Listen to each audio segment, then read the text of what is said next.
But what really comes into use is what I think you learned while growing up, which is more about managing yourself, taking responsibilities, meeting deadlines, and most importantly, dealing with human beings and their emotions. And I think you were in the position that Yeah. you really learned that very early on. Now, having this unique experience that you had, it seems a bit natural for me now. I think the qualities that you might have developed to be a coach or be someone who can, help people elevate to the next level, have that feeling of, helping each other. So from here, while you were growing up and you were already so responsible, and I think, did you already have a clear path about your career in mind back then?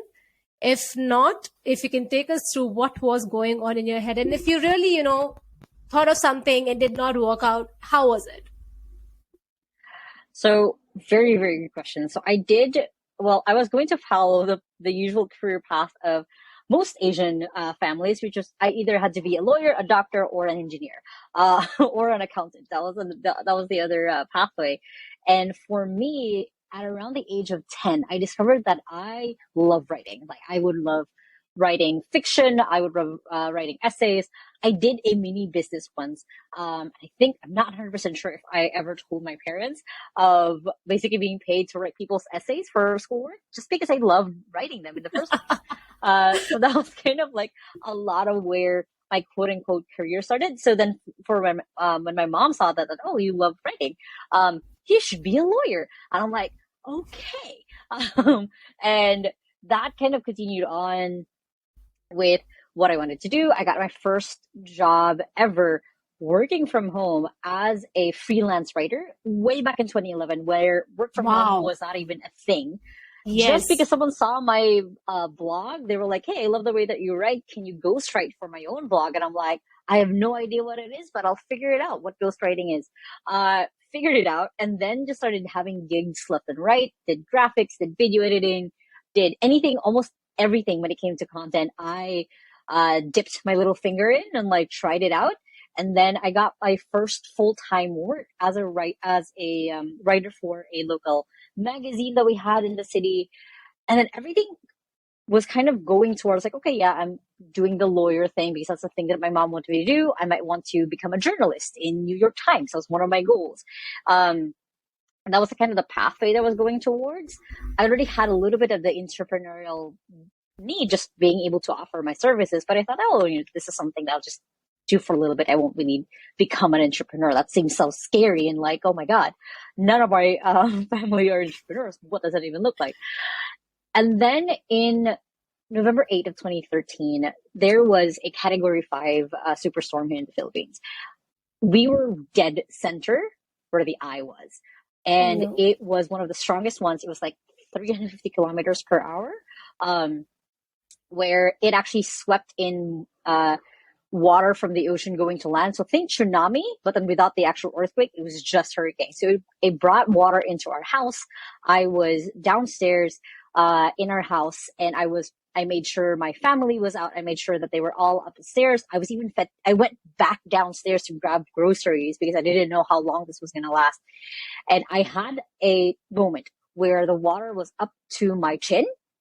I had a matchbox on my mouth because I was like holding up candles in one hand. I was holding groceries on the other hand. And I had that, you know how people say that you have that moment where your life flashes before your eyes? Mine didn't flash backward, it flashed forward of what my life would have been if I did go to the lawyer path, if I did go to the journalism path and all of that. And wow. I still remember that feeling of I absolutely hated it. I'm like, that's not a life that I want to live for. So in my head, it was literally, I think it was like 5 seconds, but it felt like a whole like hour of self-reflection for an 18-year-old. I was 18 at that time.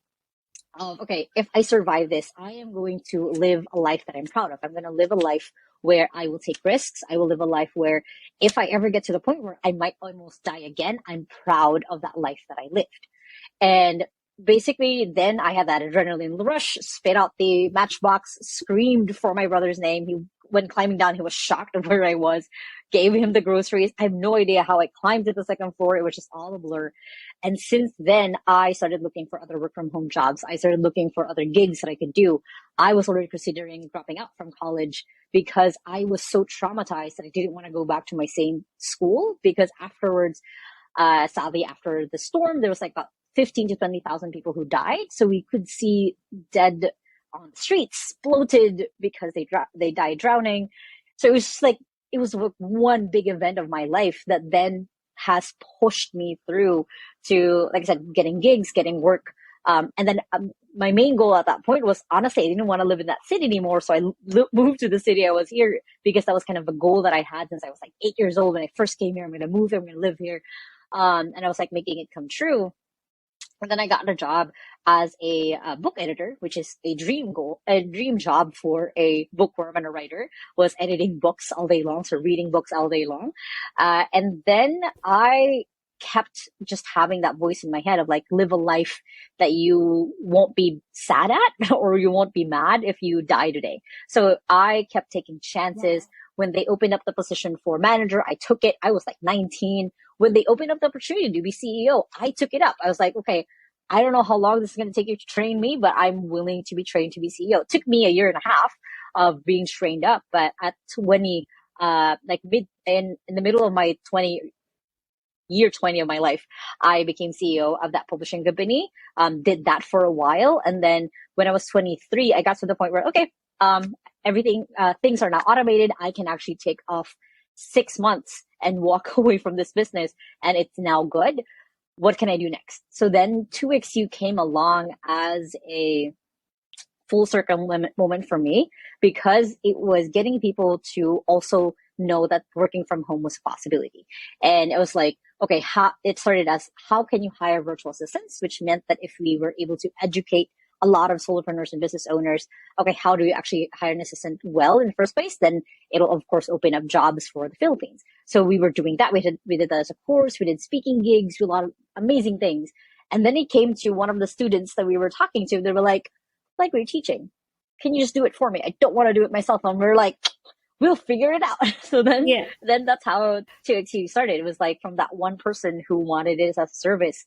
Now, 3 years later, I'm now 27. So it's been kind of really full circle the last 10 years of building a business and building a life where I can travel. I have a speaking gig in Thailand in February, which is crazy.